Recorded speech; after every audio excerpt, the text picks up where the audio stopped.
Salut les héroïnes! Comment faire son coming out en tant que haut potentiel à l'âge adulte? Dans cette vidéo, je te donne les 3 étapes essentielles pour faire ce coming out et surtout le faire de manière sereine.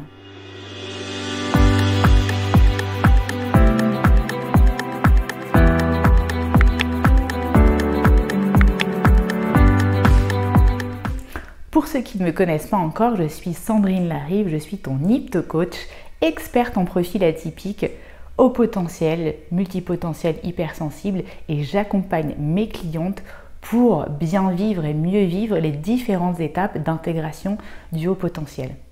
Et avant de rentrer dans le vif du sujet, attention, rien de catégorique dans cette vidéo et dans ce mode d'emploi que je te donne.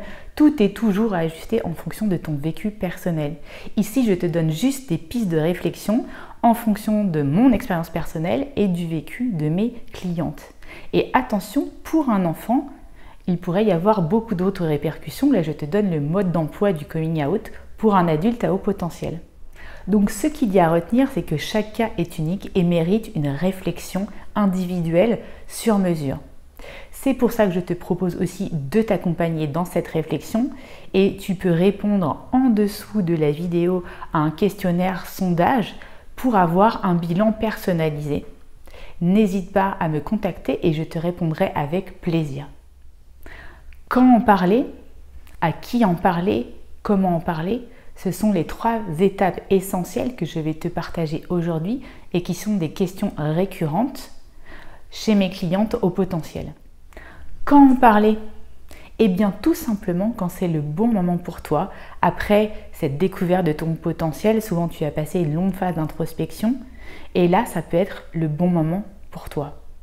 C'est aussi quand tu te sens à l'aise, que tu es prête, que ta sensibilité est suffisamment stable pour que tu puisses recevoir les potentiels critiques et les réactions des personnes en face de toi. En fait, c'est finalement comme un papillon qui sort de sa chrysalide. L'idée aussi, c'est d'observer toutes les synchronicités à ce moment-là, tous les signes de la vie. Et peut-être que tu verras que même ce sont les autres personnes qui viendront à toi. À qui en parler?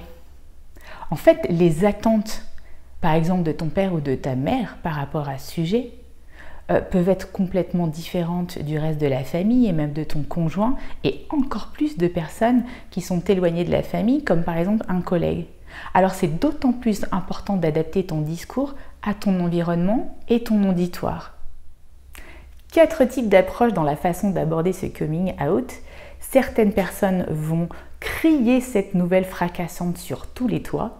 En fait, elles sont tellement contentes d'avoir enfin mis cette pièce manquante dans leur puzzle après des années d'errance, d'enfin pouvoir connecter tous les fils, que tout prenne du sens, que c'est quelque chose qui explose presque. Ça c'est une façon de le faire. D'autres personnes vont avoir envie de n'en parler qu'à des personnes concernées pour être sûres qu'elles comprennent le sujet et donc pouvoir être rassurées. D'autres encore vont vouloir aller apporter la bonne parole, ce bon message de la douance à des personnes qu'ils pensent être concernées mais qui ne le savent pas encore. Mais alors attention à ce moment-là aussi de mettre des pincettes. Moi je me rappelle très bien que ma meilleure amie m'avait dit mais attention à la bombe que tu me mets entre les mains. J'ai déjà d'autres sujets en ce moment et là je ne sais pas forcément comment l'aborder. Et finalement, d'autres personnes le garderont comme dans Le Seigneur des Anneaux, comme ce précieux qu'on garde près de soi et qu'on sortira à un moment donné quand ça sera le bon moment. En fait, l'idéal, c'est de bien connaître la personne que tu as en face de toi. Finalement, en fait, c'est les techniques de la négociation. Bien connaître son interlocuteur, ça fait partie de la préparation. C'est connaître son système de valeurs, son système de croyances, mais aussi avoir testé son ouverture d'esprit potentiellement sur d'autres sujets délicats. Si la personne n'est pas ouverte ou n'a jamais entendu parler du sujet, alors là c'est très important de rester patient et pédagogique, d'emmener cette personne pas à pas. Si cette personne est par exemple aussi bourrée de stéréotypes, là ça peut être un petit peu compliqué à faire au début, mais l'idée c'est vraiment de rentrer d'abord dans son monde, d'aller au niveau où elle est, de se placer où elle est, pour ensuite pouvoir l'amener là où tu souhaites aller. La troisième étape, c'est comment en parler. Finalement, le plus important, c'est la préparation. Comme quand tu prépares une présentation orale, 90% de la réussite, c'est la préparation et surtout le mindset, l'état d'esprit dans lequel tu vas aller en parler à la personne. C'est vital aussi de se préparer au pire et au meilleur. Évidemment, les réactions peuvent être très variées. Ça dépend en fait du miroir que tu vas refléter chez l'autre. Et oui, si tout à coup, tu peux imaginer que l'autre a une intelligence supérieure ou différente, alors ça peut faire un renvoi totalement dévalorisant sur toi, même si c'est inconscient. Et puis aussi, ça renvoie en fait au positionnement que la personne a vis-à-vis de l'intelligence et aussi de sa réussite.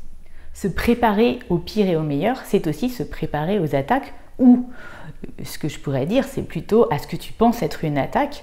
Par exemple, certaines personnes vont te demander « Écoute, tu as fait un test pour pouvoir justifier de ce que tu avances ?» Ou d'autres personnes vont te dire « Mais dis donc, tu ne serais pas encore partie de la communauté des gens qui s'auto-proclament HPI après la diffusion de la série sur TF1 ?» Alors du coup, c'est mieux d'être préparé par rapport à ça. Voyons maintenant les différents questionnements qu'on peut se poser pour bien se préparer. Une question fondamentale, c'est l'intention. Quelle est ton intention en allant parler à cette personne? Qu'est-ce que tu veux qu'il ressorte de cette discussion? Une autre question, c'est aussi de quoi tu veux parler. Plutôt que de parler de douance et de mots assez vagues comme haut potentiel ou surdoué, de quel fonctionnement spécifique veux-tu parler à cette personne qui vont pouvoir potentiellement fluidifier vos relations? Sur quel mode veux-tu en parler? Est-ce que tu veux y aller de manière frontale?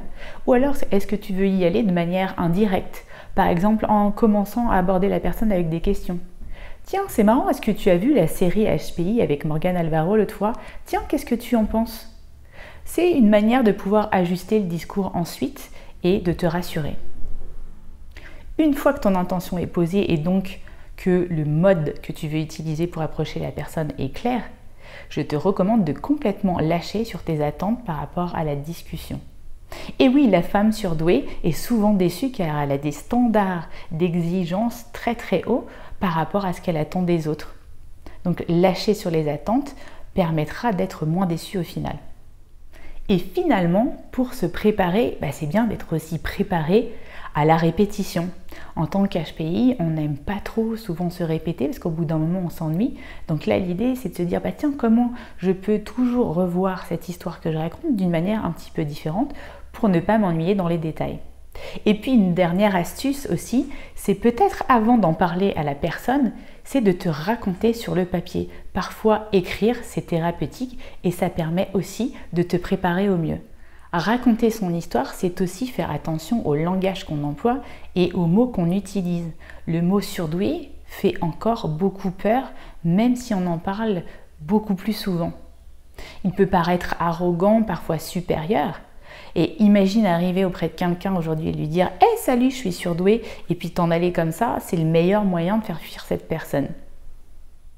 Alors je te recommande d'utiliser ton imagination hors norme et ton intelligence émotionnelle, comme le dit Fabrice Michaud, pour pouvoir raconter la belle histoire qui va permettre aux autres de mieux comprendre et non pas de les braquer.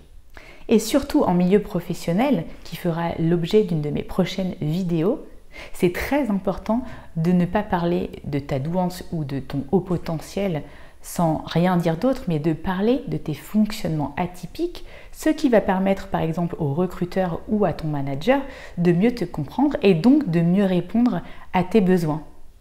Sinon, ça risque de ne parler à personne. Par exemple, tu peux dire à ton manager « Écoute, j'ai une très très forte intuition sur beaucoup de choses, même si j'ai un esprit rationnel, on dit parfois que j'ai un 6e sens de chat, si tu veux mettre une pointe d'humour. » Et du coup, parfois, il m'arrive d'avoir besoin de parler de quelque chose qui va arriver parce que je le ressens, mais ne t'inquiète pas, ne te dis pas que j'ai besoin d'avoir une réponse tout de suite. À un moment donné, je te donne juste une information que tu pourras digérer et dont on pourra reparler après. C'est beaucoup plus intéressant que de dire voilà, je suis haut potentiel et du coup, so what? Et finalement, pour ce coming out, comme pour un coming out sur la sexualité, où je trouve que finalement il y a des points similaires, L'important, c'est de s'assumer dans sa singularité, de trouver sa place et de bien vivre ensemble avec les autres. Ton haut potentiel de bonheur, c'est finalement le meilleur ambassadeur de ton intégration. Voilà, c'est la fin de cette vidéo, les héroïnes. J'espère que ça vous a plu. Si ça vous a plu, n'hésitez pas à me mettre un petit pouce. Ça aidera à diffuser mon message et cette vidéo. Et je vous dis à bientôt les héroïnes. Bye!